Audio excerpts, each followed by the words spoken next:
Well, the rains are here, bad weather, and a lot of people have been affected to the extent that some people have been washed away by the flood. The president's wife, Senator Oluremi Tinubu, has moved in, where she donated 250,000 naira to each of the 57 families affected by the recent flood that destroyed property and claimed 2 lives in Trademore Estate in Lugbe, Abuja. The donation was presented on her behalf by the wife of the Vice President, Nana Kashim Shettima. She commiserated with the victims of the flooded areas who asked the government to support them with engineers, architects and equipment to work on the estate. Well, we'll actually get to more information on that in the course of the program. But before we talk about the women issue, something on the front burner. The National Assembly today approved a $800 million World Bank loan request for President Bola Tinubu to cushion the effects of his policy on petrol subsidy removal. The Parliament also allowed him to convert another 500 billion naira from the 819 billion naira supplementary budget initially approved for the 2022 for the same purpose. That bill, which was for about 819 billion, was not only for palliative. And so the breakdown was not only for palliative. The discussion was not only about palliative. The palliative component of that particular bill was 500 billion. That is to cushion the impact of the oil subsidy.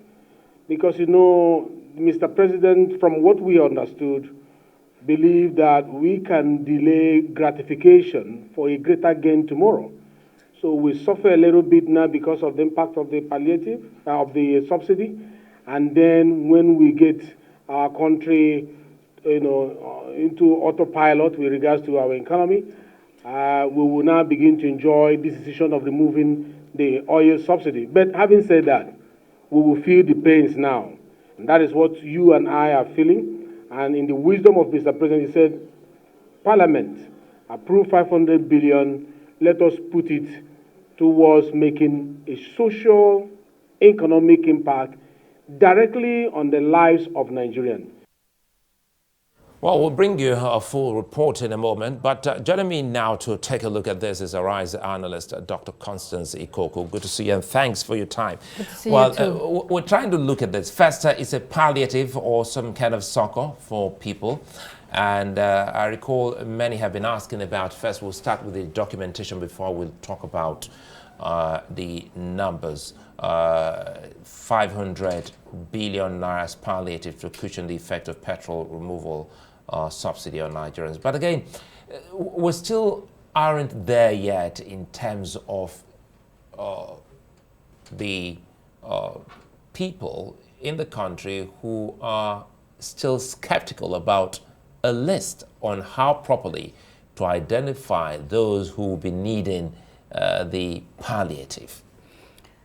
There are many different arguments to this discourse. It's a public discourse, right? We've been talking about it for a while.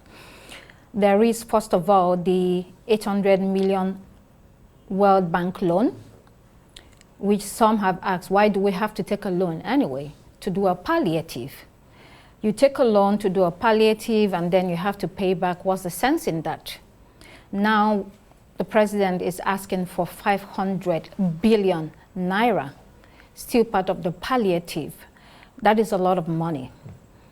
So this money has been approved by the parliament. Of course, they will approve it because the parliament is peopled with his men. He has the Senate president and the Speaker of the House of Assembly. He really got the people he wanted to drive the Senate.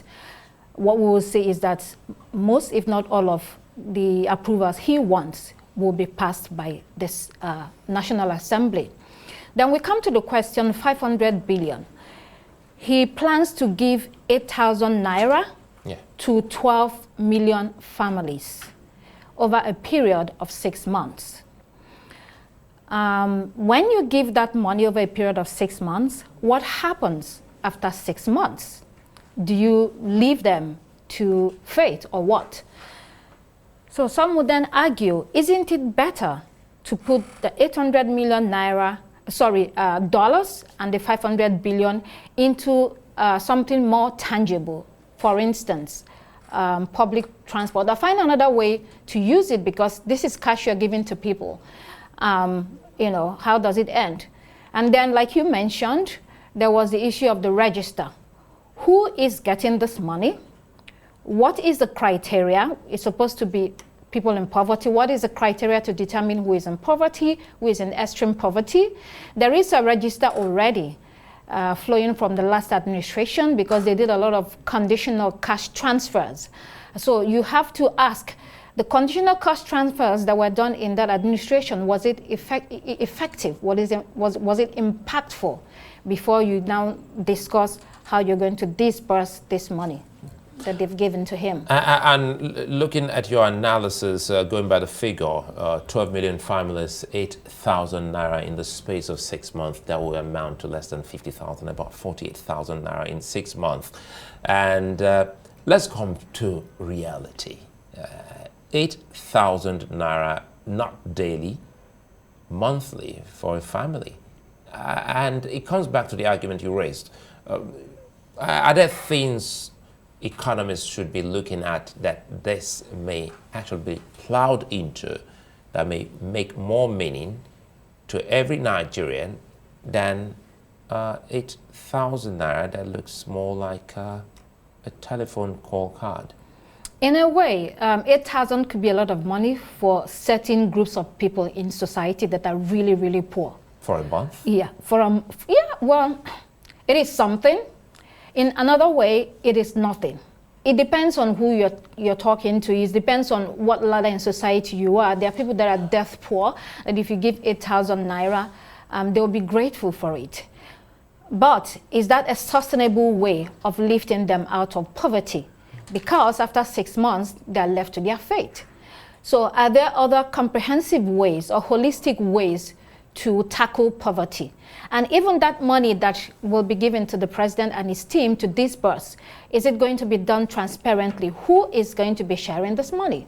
How is it going to be managed?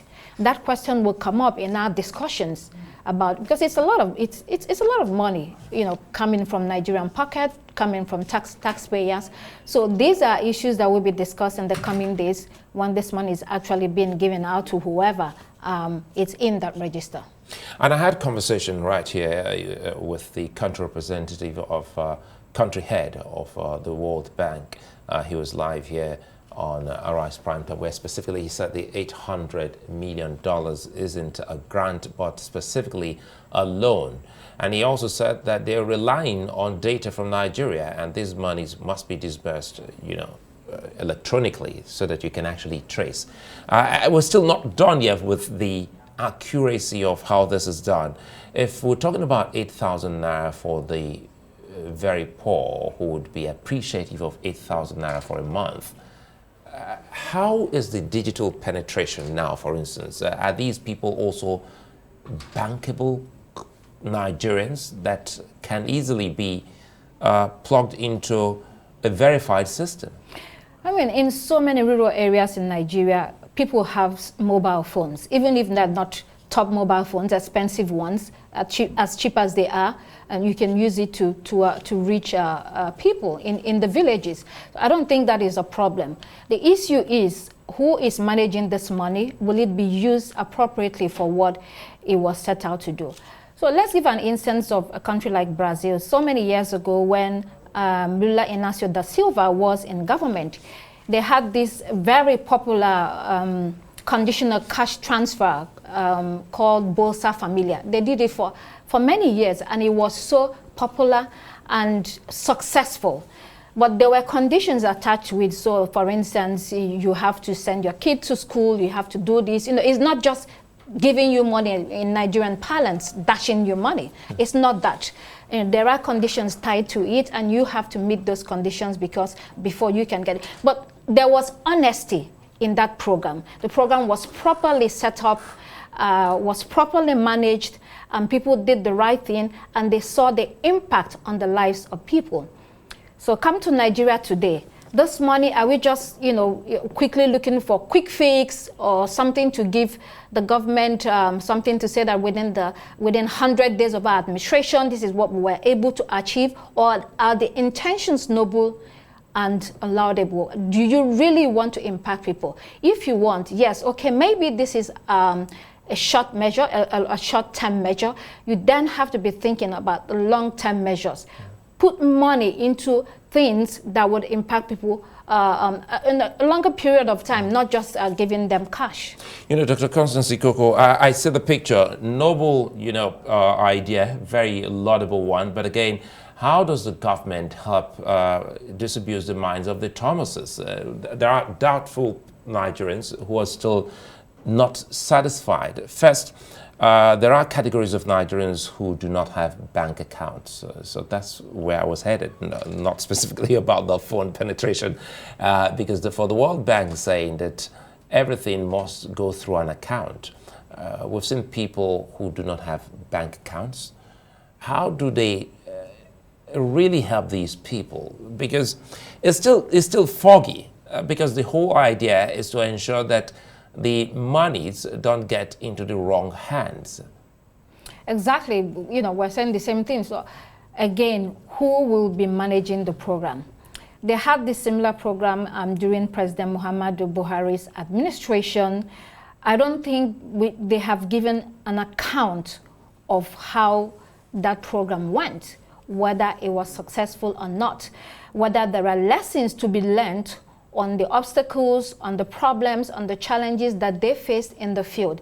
If people do not have bank accounts, are there other transparent ways that we can give them that money and the money doesn't go into the wrong hands? These are all questions for the government to answer. So whatever agency or ministry that will be working on this project, it has to be set up properly. And Nigerians really doubt the government when it says things most times because the government has bad reputation. Over the years? Yes, over the years. Really, really bad reputation with mismanagement of resources. So you have to win the Thomases back. Yeah, you have to clear the doubts. Yeah, but by example, we have to see. And after the program is administered, you have to give an account. You have to tell us this is what happened. You have to show us how this has really affected the lives of the people you claim that it's going to do well for. Dr. Constance Ikokwu, on this first half, I'd like to thank you for your time. We'll be back again to talk more about women in politics and governance. I'm looking forward to that, I can sense it already. I smell it. You're watching Arise Prime Time.